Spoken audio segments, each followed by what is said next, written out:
میری بیوی نے مساج سینٹر کھول لیا۔ وہ عورتوں کی مساج کرتی تھی اور بہت پیسے کما رہی تھی۔ مجھے کام کرنے کی ضرورت نہ تھی، لیکن میری بیوی جب گھر آتی تو آتے ساتھ ہی نہانے چلے جاتی اور میری بیوی کے کپڑوں پر جگہ جگہ گند لگا ہوتا۔ بیوی کی حالت بھی غیر ہوتی اور رات کو جلدی سو جاتی کہ میری کمر میں درد ہے۔ ایک دن مجھے شک ہوا اور میں مساج سینٹر چھپ گیا۔ جب بیوی مساج کرنے لگی تو میرے پیروں تلے سے زمین نکل گئی، کیونکہ وہ عورت کا مساج نہیں بلکہ میری بیوی کا شہر کے ایک پوش علاقے میں مساج سینٹر تھا۔ وہ بہت محنت سے یہ سینٹر چلا رہی تھی۔ اس کے مساج سینٹر پر رش بھی بہت ہوتا تھا، لیکن آئے دن اس کی کمر میں درد رہنے لگا تھا اور وہ تھکی ہاری جلدی سو جایا کرتی تھی۔ اکثر میں اسے کہتا کہ اپنے ساتھ کام کرنے کے لیے کوئی ہیلپر بھی رکھ لو، لیکن وہ نہ مانتی۔ کبھی کبھی میں بہت حیران ہوتا، کیونکہ مجھے جب میری بیوی واپس آتی تو اس کے کپڑوں پر گند لگا ہوتا اور وہ فوراً ہی نہانے کے لیے بھاگتی تھی۔ میں اس تجسس میں تھا کہ مساج سینٹر میں اس کے کپڑے اتنے گندے کیسے ہو جاتے ہیں۔ ایک دن جب میں اپنی بیوی کو اس کے سینٹر چھوڑنے کے لیے گیا تو گھر واپس آنے کے بجائے میں وہیں چھپ گیا اور دیکھنے لگا کہ آخر میری بیوی کیا کرتی ہے، اور یہ دیکھ کر میرے پیروں تلے سے زمین نکل گئی کہ میری بیوی تو عورتوں کا مساج ہی نہیں کرتی۔ اور اس کے بعد جو کچھ میں نے دیکھا تو مجھے اپنی آنکھوں پر یقین نہ آیا۔ میری بیوی نے تو مجھ سے جھوٹ بولا تھا۔ میں جس طرح سے چھپ کر سب کچھ دیکھ رہا تھا اسی طرح خاموشی سے پلٹ کر گھر واپس آ گیا۔ میری بیوی کو اپنی کمائی پر بڑا ناز تھا اور وہ ہر وقت مجھے باتوں باتوں میں یہ جتاتی رہتی تھی کہ میں اس کی کمائی پر چل رہا ہوں، اور یہ بات سچ بھی تھی کیونکہ میں اپنی بیوی کی کمائی ہی کھاتا تھا۔ وہ صبح سویرے اٹھ کر مساج سینٹر جاتی تھی اور میں اسے چھوڑ کر آنے کے بعد دوبارہ چادر تان کر سو جاتا تھا۔ سارا دن میں سو کر ہی گزارتا تھا اور جب اٹھتا تو فون چلاتا رہتا۔ آفرین تھکی ہاری گھر واپس آنے کے بعد گھر کے بھی سارے کام کرتی تھی اور کھانا بھی بناتی تھی، لیکن مجھے کبھی اس کا خیال نہ آتا۔ وہ عورت ہونے کے باوجود گھر کی ذمہ داری اٹھا رہی تھی اور میں مرد ہو کر بھی اپنے فرائض سے غافل تھا، لیکن مجھے اپنی بیوی کا رویہ بڑا عجیب و غریب لگتا تھا۔ وہ اکثر ہی میرے ساتھ اس طرح پیش آتی جیسے مجھ سے بیزار ہو رہی ہے۔ نہ جانے کیوں، لیکن میرے دل میں یہ شک سر اٹھانے لگا کہ شاید اس کی زندگی میں کوئی اور شخص شامل ہو گیا ہے۔ کبھی کبھی ایسا لگتا کہ جیسے وہ ذمہ داری اٹھاتے اٹھاتے تھک گئی ہے، فرار چاہتی ہے۔ اور پھر ایک وقت ایسا آیا کہ مجھے اس کے مساج سینٹر کے کام پر ہی شک ہونے لگا، لیکن میں اس سے کبھی کھل کر کچھ نہیں کہہ پایا، کیونکہ میرا تعلق ان مردوں میں سے تھا جن میں شروع سے ہی دوسروں کی کمائی کھانے کی عادت ہو۔ ہمیشہ سے ہی میرے باپ نے مجھے سونے کا نوالا کھلایا تھا اور کبھی کسی چیز کی کمی نہ تھی۔ میں اپنے گھر میں سب سے چھوٹا اور لاڈلا تھا۔ میرے ماں باپ کی جان مجھ میں بستی تھی۔ میں نے کبھی ہل کر ایک گلاس پانی تک نہیں پیا تھا۔ کوئی بھی بات میرے منہ سے نکلنے کی دیر ہوتی اور میرے ماں باپ اسے فوراً پورا کر دیتے تھے۔ میرے ابا ایک 22 گریڈ کے سرکاری آفیسر تھے اور ہمارے گھر میں پیسے کی کوئی کمی نہ تھی۔ میرے دادا بھی بہت ساری جائیداد چھوڑ کر گئے تھے، لیکن وہ کہتے ہیں نا کہ جب کھانے بیٹھو تو قارون کا خزانہ بھی کم پڑ جاتا ہے۔ ہمارے ساتھ بھی کچھ ایسا ہی ہوا۔ اچانک ہی دل کا دورہ پڑتے ہی باپ کا انتقال ہو گیا اور چچا اور پھوپھوں نے دادا کی جائیداد میں اپنا حصہ مانگ لیا، اور یوں جائیداد کا بٹوارا ہونے کے بعد ہمارے حصے میں جو کچھ رہ گیا وہ میری اور میرے بڑے بھائی کی عیاشیوں کے نظر ہو گیا۔ میری بڑی بھابھی ایک سمجھدار عورت تھیں۔ اس نے کچھ پیسہ بچا کر بھائی کو ایک کاروبار شروع کر دیا تھا۔ بھائی چاہتے تھے کہ میں بھی ان کے ساتھ کاروبار میں لگ جاؤں، لیکن میں اپنے ہڈ حرام طبیعت کے باعث کسی کام میں ہاتھ نہیں ڈالنا چاہتا تھا۔ میری اماں اب بھی پہلے کی طرح ہی مجھے چھوٹا بچہ سمجھتی تھیں اور بھائی سے کہتی تھیں کہ تمہارا فرض ہے اپنے چھوٹے بھائی کو کھانا کھلاؤ، اسے جگہ دو، تم اسے کام کرنے کے لیے کیوں کہتے ہو؟ غرض اماں کی شہ پا کر میں اتنا بگڑ گیا تھا کہ باپ کے مرنے کے بعد بھائی کے ٹکڑوں پر پلنے لگا تھا۔ بھائی جب بھی مجھے کسی بھی کام کو کرنے کو کہتے تو اماں ہمیشہ ہی بیچ میں آ کر اسے باتیں سنانے لگتی۔ بھائی کیونکہ گھر میں بہت بڑا تھا اور شادی شدہ تھا، اس لیے وہ بہت ذمہ دار تھا۔ اس نے جیسے تیسے میری بھی شاہی خرچہ برداشت کیا اور کبھی اف تک نہ کیا۔ دراصل وہ اماں کے آگے مجبور تھا، کیونکہ وہ جیسے ہی مجھے ڈانٹنے لگتا تو اماں کی فوراً طبیعت خراب ہو جاتی۔ میں کوئی چھوٹا بچہ نہیں تھا بلکہ ایک 24 سال کا نوجوان تھا، لیکن ہر وقت گھر میں پڑا موبائل فون چلاتا اور اماں سے نت نئے کھانوں کی فرمائش کرتا۔ میں گھر کا وہ چھوٹا بچہ تھا جسے ماں باپ کے لاڈ پیار نے پوری طرح سے بگاڑ کر رکھ دیا ہے۔ خاندان میں جیسے ہی میرے عمر کے لڑکوں کی شادیاں ہونا شروع ہوئیں، اچانک ہی میری اماں کو میری شادی کا جوش چڑھ گیا۔ بھائی نے صاف کہا کہ جب تک زبیر کمائے گا نہیں ہم اس کی شادی نہیں کریں گے۔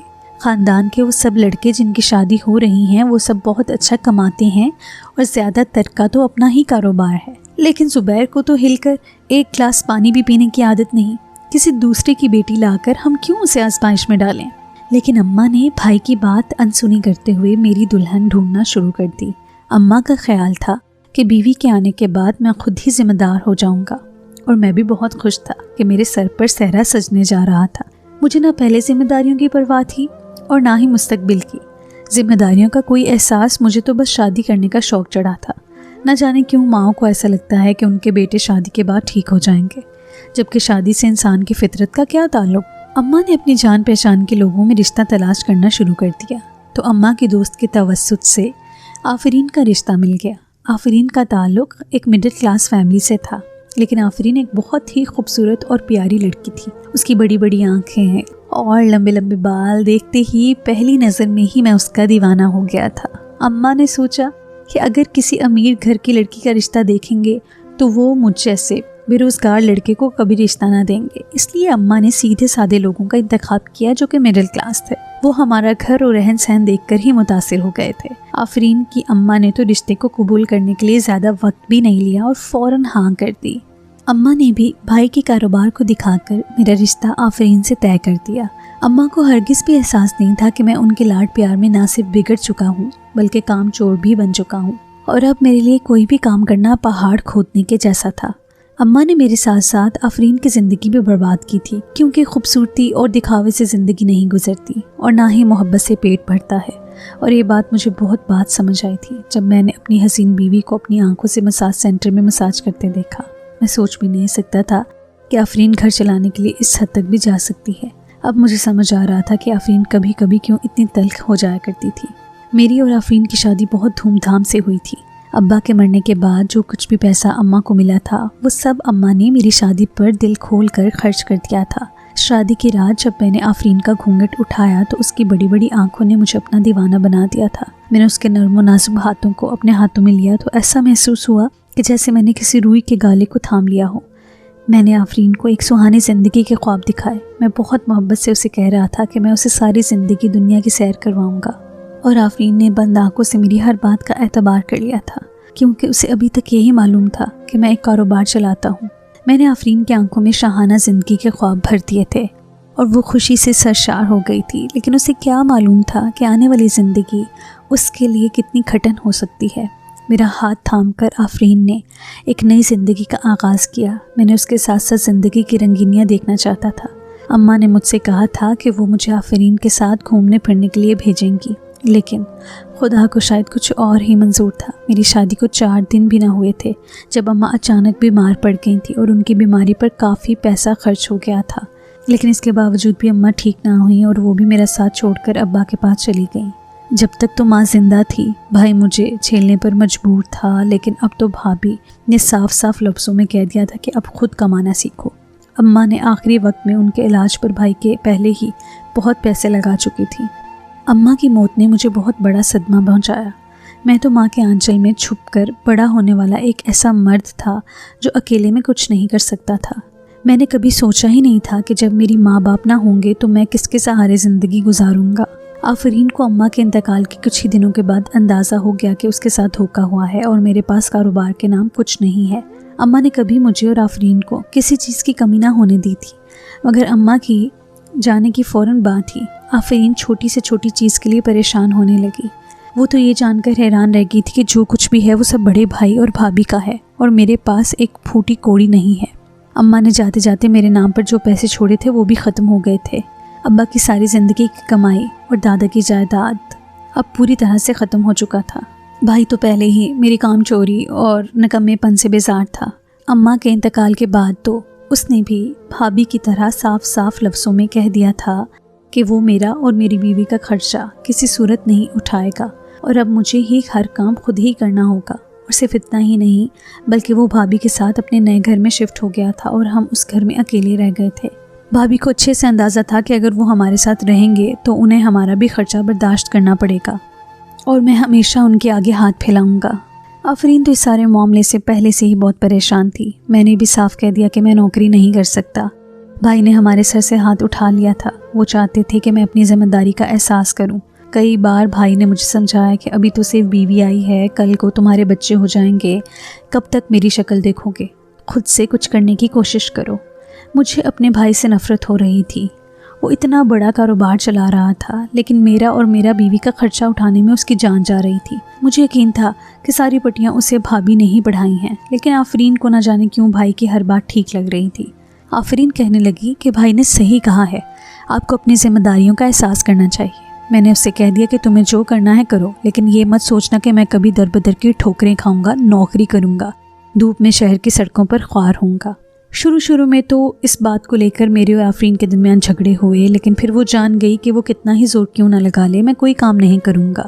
اور جب بھائی بھابھی چلے گئے تو نوبت فاقوں تک آنے لگی، لیکن پھر میں نے نوکری نہ ڈھونڈی۔ سارا دن میں آفرین سے فرمائشیں کرتا رہتا۔ پہلے تو آفرین مجھے چھوڑ کر جانا چاہتی تھی، لیکن پھر وہ یہ سوچ کر اپنے میکے واپس نہ گئی کہ اس کے ماں باپ نے بڑی مشکل سے اس کی شادی کی تھی اور ان کے حالات اچھے نہیں تھے۔ اس کی چھوٹی 3 بہنیں موجود تھیں، اور اگر وہ اپنے گھر واپس چلی جاتی تو اس کے ماں باپ پریشان ہو جاتے۔ بالآخر تھک ہار کر آفرین نے اپنے زیور بیچ کر اپنی اماں کی دوست کی مدد سے ایک مساج سینٹر کھول لیا تاکہ وہ گھر کا گزارا کر سکے۔ میں صبح سے مساج سینٹر چھوڑتا اور شام کو وہ خود ہی واپس آ جاتی، لیکن اس کی کمر میں بہت زیادہ درد ہوتی۔ وہ بلیک جینز ٹی شرٹ پہن کر مساج سینٹر جایا کرتی تھی، اور جب واپس آتی تو اس کے کپڑوں پر عجیب سی گندگی لگی ہوتی۔ وہ آتے ہی نہانے کے لیے چلی جاتی اور پھر تھکی ہاری کھانا کھا کر سونے کے لیے لیٹ جاتی۔ کبھی کبھی تو وہ نیند بھی ایسے کرا رہی ہوتی جیسے اس کے سارے جسم میں تکلیف ہو رہی ہو، لیکن مجھے اس بات کا سکون تھا کہ اب مجھے خرچوں کے لیے کوئی پریشانی نہیں ہوتی۔ آفرین خود ہی میرے ہاتھ پر کئی نوٹ رکھ دیتی ہے۔ البتہ وہ کبھی یہ جدا نہیں ہوتی تھی کہ وہ اس گھر کا اور میرا خرچہ اٹھا رہی ہے۔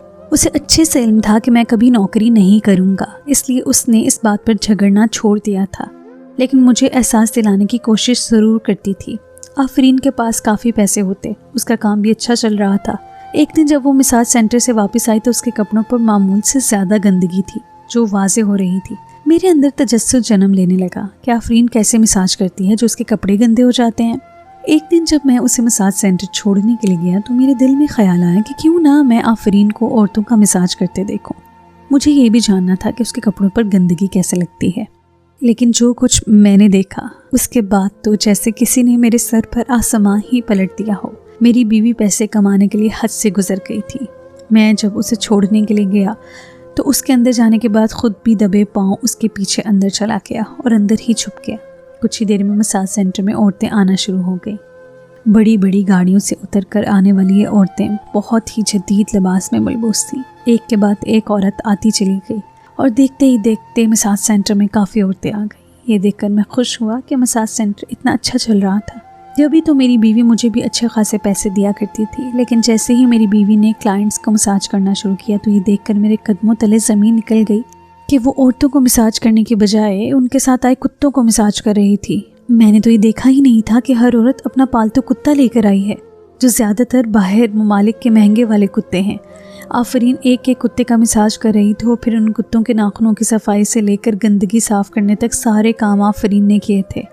وہ دراصل جو سینٹر چلا رہی تھی وہ عورتوں کو نہیں بلکہ پالتو جانوروں کا تھا، جہاں امیر عورتیں اپنے مہنگے ترین جانوروں کو لے کر مساج کروانے آتی تھیں۔ میں کافی دیر خاموشی سے دیکھتا رہا۔ آفرین بہت محنت سے کام کر رہی تھی۔ کوئی جانور تو اتنا پریشان کرتا کہ وہ مساج کرتے ہوئے بہت ہی تھک جاتی۔ کافی دیر وہاں رہ کر میں بہت اچھے سے جان گیا تھا کہ آفرین کیا کام کر رہی ہے۔ میں الٹے قدموں گھر لوٹ گیا۔ مجھے سمجھ نہیں آ رہا تھا کہ آفرین نے اتنی بڑی بات مجھ سے کیوں چھپائی اور اس نے ایسے کام کا انتخاب کیوں کیا۔ شام ڈھلے جب آفرین گھر لوٹی تو وہ حد سے زیادہ تھکی تھی۔ میں خاموشی سے آفرین کو دیکھ رہا تھا۔ آج بھی اس کے کپڑے کافی گندے تھے۔